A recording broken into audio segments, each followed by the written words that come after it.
Never work for this. This is what keeps people poor.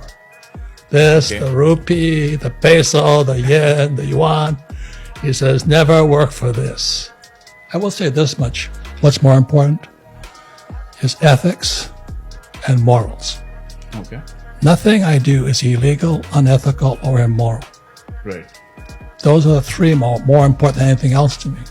The battle today is between Russia, China, and America. In between is India. The world's coming apart this way. We're going to go to war. So I kept wondering, how come one race is rich? Why is one race poor? Same as India. You had all the same white people here who took all the land and resources and all that. That's right. And so I smelled a rat, and I thought the rat was school. And I kept asking my teachers, when am I going to learn about money? And they gave me this bullshit. The love of money is the root of all evil. I go, stop bullshitting me, you son of a bitch. But that was their way of preventing me from getting rich. That's right. By telling me if I wanted to get rich, I wasn't going to go to heaven. I go, holy mackerel. I'm only 10 years old, I couldn't drink the Kool-Aid. In America, I call it the Kool-Aid. I just couldn't drink, go to school and work hard to make the rich richer. So that's how it kind of started. And so I kept asking my poor dad, I said, well, how do I learn about money? He says, I don't know, because he's a professor. And professors are poor people. Right.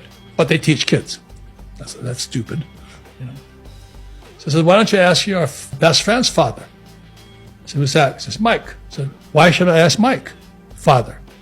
He's going to be a rich man. I said, why is he going to be a rich man? My poor dad said, Mike's father is an entrepreneur. And I said, so what are you? I'm only 10 years old, right? He says, I'm an employee. I said, Right. I said, what's the difference between entrepreneur and employee? And my poor dad said, well, an entrepreneur has to know about money.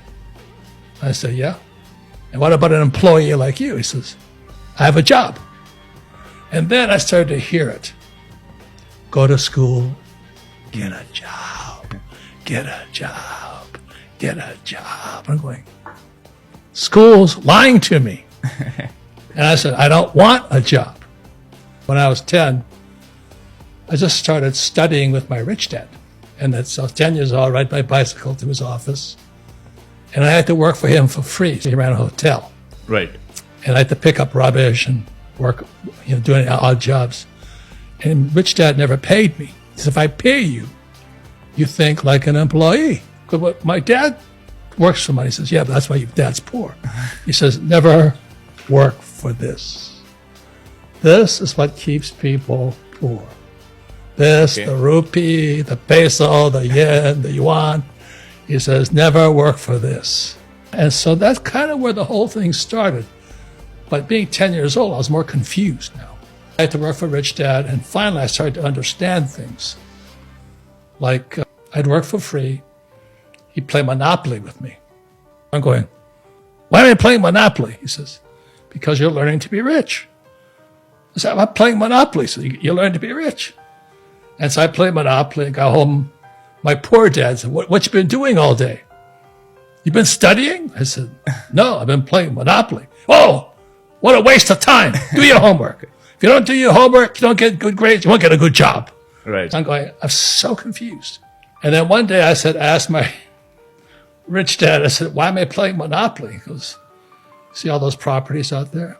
That's my real green houses. I said, what? He says, those, I play Monopoly for real, in real life. I go, you do what? He said, I play Monopoly in real life. Because he never went to school either. Right. He played Monopoly. So basically the idea from Monopoly is that the way to win Monopoly is to make as many houses as possible and then give it out for release. You got it wrong. Then what is the idea here? The idea of Monopoly is to trade up from green houses to red hotels using debt. Right. Everything is opposite of what those school teachers will teach you. My poor dad always says, stay out of debt. My rich dad said, use debt. Everything is opposite. And that's why most school teachers, I don't listen to them. If you tell me you went to Harvard or Yale, I check out. Look at the biggest crooks in America, all professors. This guy, Ben Bernanke, he was U.S. Federal Reserve Bank chief. He ripped off this whole country. Yes. And he's a PhD from Princeton. So that's... He was one of the key players behind the 2008 financial crisis as to what happened, right? He was the bailout guy. Right. He not only bailed out the rich, he bailed out many European and Asian countries. Right. They bail out the rich. That's right. They let the poor and middle class die. Right. I don't trust college professors. They're poor people with a degree. Big deal. So it's interesting that you touched upon what happens in the world order. From since the last financial crisis to what we are seeing currently, do you see any changes that's happening in the world order? Do you see a crash coming anytime soon? What are your thoughts on the macro picture of what's happening in the world? Very good question. We're in the biggest change in world history now. This is August 2023. They just had the BRICS meeting Right. in South Africa. BRICS stands for Brazil, Russia, India, China, South Africa. Right. So it is the split between the West and the East. So the West has approximately 1.2 billion people using the dollar. Right. Brazil and Russia, Russia and China have control of about 3.8 billion. So the fight now is between East and West. When you mean West, 1.2 billion people, is that North America and Europe? Generally, yeah. Okay. So that totally is 1.2 billion. Approximately, yes. Got it. The point here is this. The reason I'm happy to be here in India, BRI, India's in the middle. Right. China, South Africa. So the problem is your school systems are Marxist. Most school teachers are Marxists. Can you explain what Marxist is? They believe in taxation. Sorry? They believe in taxation. Okay. I don't pay taxes. Okay. Capitalists don't pay taxes. Right. Right. Okay. We also use debt, Right. and we don't pay for it. We don't do any of those things. This is my friend here, Donald Trump. Yeah. He's a capitalist. Right. People hate this guy, but he is my good friend. We are capitalists. We're not Marxists. Obama, Marxist. Okay. And this guy, Biden, he's stupid. Most stupid president we've ever had. Wow. He's caused America, Biden has done more damage to the world than any other president in history. Okay. And he is Obama's surrogate. Obama's still in office through Biden. Okay. So what was Biden's first act? Do you know? No, can you please explain that? He took off the Keystone Pipeline between Canada and America. Under Trump, he's a good friend of mine. We were selling oil. Okay. I own oil wells, just like Mr. Tata. Okay. We own oil wells in Texas, Louisiana, North Dakota. So I was selling oil in Trump for $30 US a barrel. Biden came to office, oil went from $30 a barrel to $130 a barrel. I knew immediately what that communist was doing. He was making oil so expensive, it would wipe out the middle class. So today in America, I see the poor middle class people, they're pumping gas, they cannot feed their kids and all this. And Biden then says, well, it's Putin's fault. Okay. What? And Americans are so stupid, they believe them. But Biden, as I said, is just Obama's third term as president, okay? And you look at all that, I'm going, holy moly. India is right in between all this right now. The big shift, I'm not taking sides. It's Russia, China versus America, Europe. And so basically it's, if they go to gold, American dollar's gone. If who goes to gold? If they shift to the China, I don't think they will. The Chinese are threatening to shift the yuan to gold. Okay. Pegging it to gold. Yeah. And if they do that, US dollar collapses. Right. This is trash. Right. If that happens, America goes. Right. I mean, the kind of printing that they've been doing over the last 1 or 2 years of excessive cash into the economy, what do you think is going to happen if they continue doing this in terms of the inflation? Well, there'll be hyperinflation, and then unfortunately war. Okay. Every time, this is why I'm happy to be in India. You guys just put a man on the moon. Right. The other thing good about India is your people are very peaceful people. Right. I come here, I feel like the most obnoxious man on planet Earth, you know. You Indians are so kind, so nice, so patient. I'm like, And there are thousands of sub communities within India. Very And kind. somehow we just work together Yeah. all in one place. so you put a spaceship on the moon and all this, and BRICS, Right. you're in between. So just be careful. Be careful whose money you use, either the dollar or the yuan. So that's why I've been saying it's commodities, silver and gold. Right. This today is about $35 US. Okay. Okay, that's a lot of money here in India. $35 or This is $35 US. $35? This is about 2,000. Okay. Okay. Is that real? No, they're fake. Okay. This is real. The silver. But anyway, so being a capitalist, I own gold mines and I own silver mines. Okay. So when the dollar crashes, I get richer. Right. And that happens time and time again. That's going to happen now. When do you think it will happen? It's happening right now. America is sliding into depression right now. What I said, it's Brazil, Russia, India, China, South Africa.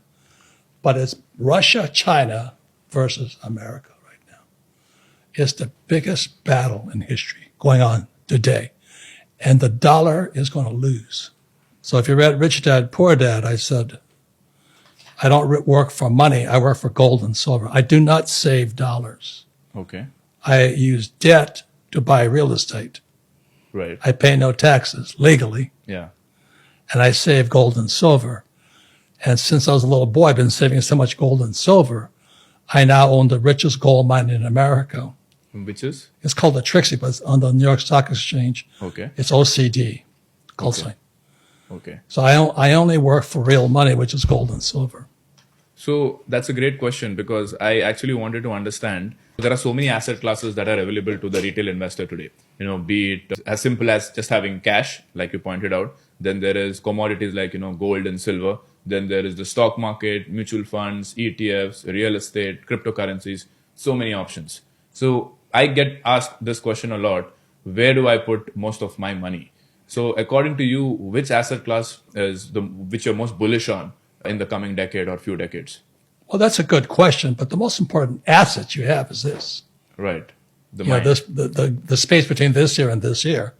And the thing that I'm happy about is young men like you, young women too, have podcasts. There's some very smart people on podcasts now. Better than listening to a stupid college professor Right. who doesn't know anything about money. Why would you listen to a poor dad like my father? Right. Stupid. So on the podcast today, there's some very smart young people coming up. Like I fly from here to Singapore and I meet Jim Rogers. Jim Rogers is one of the smartest investors in the world. Okay. Most people don't know who he is. He's an American who lives in Singapore. Okay. I should tell you something. He probably killed me for saying he's a good friend of mine. His partner was George Soros. Soros is the biggest communist going. Right. So it's money and power and politics. Nothing changes. So he's the one who was famous for making $1 billion in like one day through a crazy kind of a maneuver. They crushed the Bank of England. Right. Two young guys, Yeah. smartest guys I know. So my lesson to all young Indians, it's good that Indians are very smart people. My doctors in the States are all Indians. They're very smart people. Not just that, I think now the results are out that among all the top CEOs of the world, I think 40-50% are Indians. Oh, is that Global right? companies, yes. Good. So it's naturally inside your genetics, your race, Right. as compared to other races, which I won't say, Some races aren't that smart, Okay. which makes me a racist. Okay. Japanese aren't that smart. Really? No. I mean,